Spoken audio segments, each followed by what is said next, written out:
सबके नाम लिख लिया महात्मा ने। अगले साल फिर महात्मा आए, किसने क्या छोड़ा, फिर 9 दिन कथा सुनाया और फिर पूछा भाई जिसने जो छोड़ा था वो फिर से तो नहीं शुरू कर दिया है।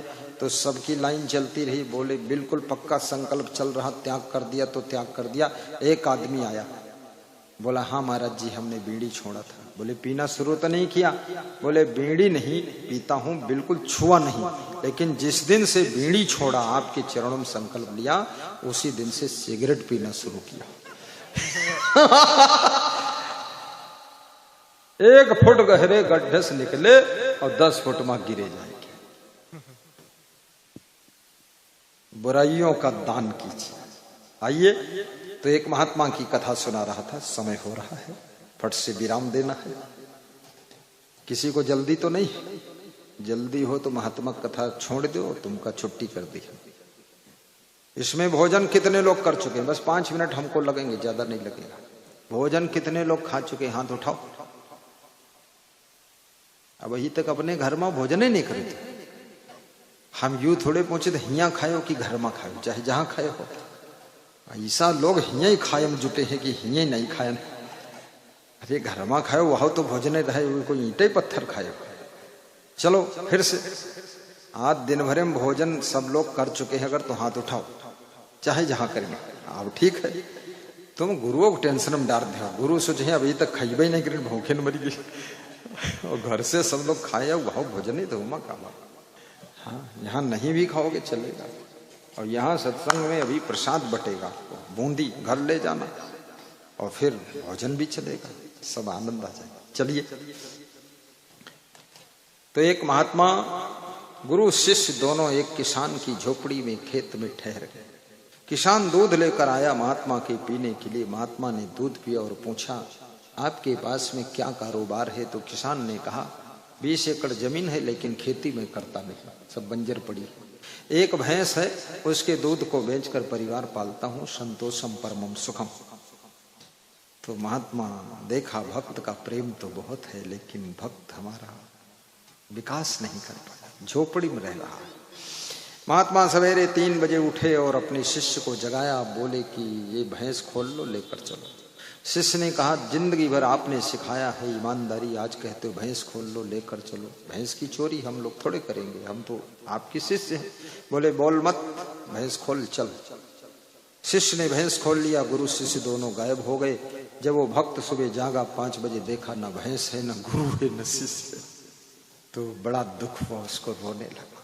पत्नी उठी, देखी, वो भी रोने लगी, बच्चे रोने लगे कि एक ही साधन था जीवन निर्वाह का, वो भी चोरी हो गया। इसलिए हमेशा इनकम सोर्स डबल ट्रिपल रखना चाहिए। एक इनकम सोर्स नहीं होना चाहिए, कहीं उसमें कुछ गड़बड़ हो जाए तो दूसरे से काम चल जाए तुम्हारा। तो महात्मा जी तो गए भैंस लेकर। अब इधर क्या घटना घटी है, बहुत अद्भुत घटना।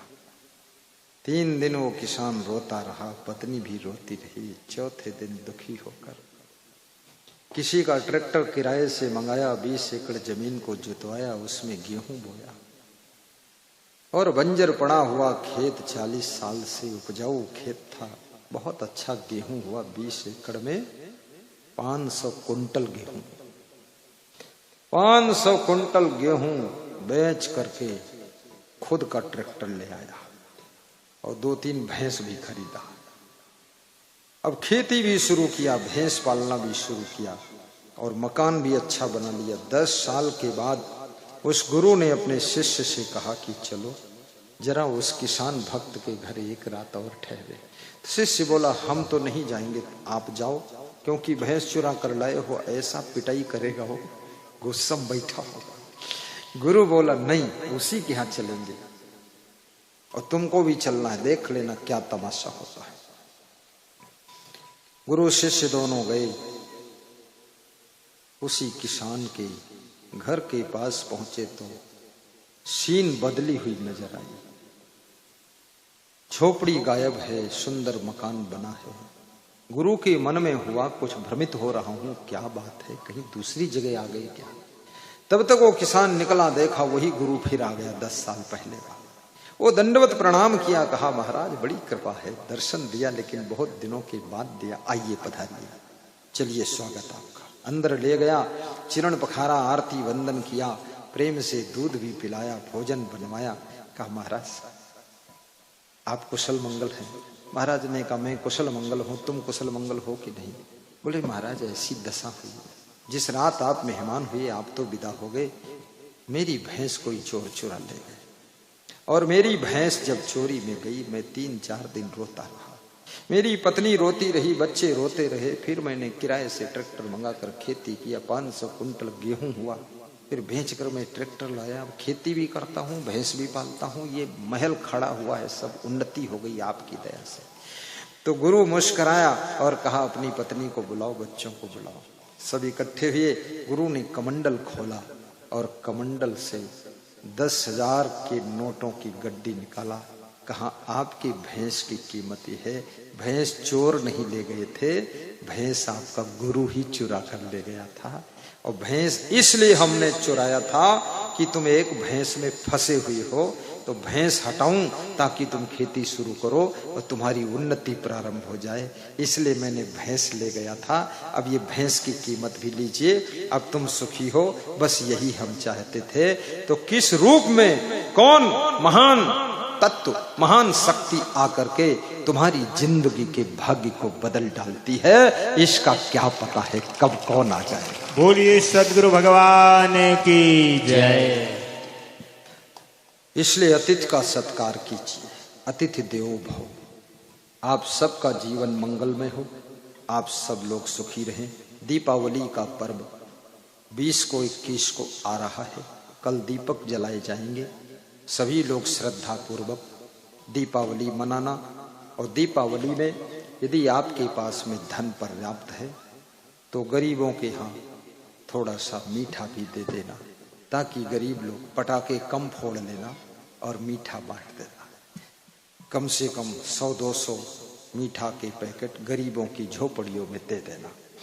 और दीपावली में कोई मेहमान आए उसको भी पकवान खिलाना। अपने परिवार में प्रेम से बैठकर भोजन करना। संभोजनम संकीर्तनम संकथनम संप्रीतिश्च ज्ञातवी शाकार्याणि न विरोधा कदाचन। परस्पर प्रेम से मिलजुल कर भोजन करना। और दीपावली का पर्व भगवान राम के आगमन की खुशी का पर्व है। 14 वर्ष के पश्चात भगवान श्री राम वनगमन करके वापस अयोध्या लौटे थे, तब से ये पर्व मनाया जाता है।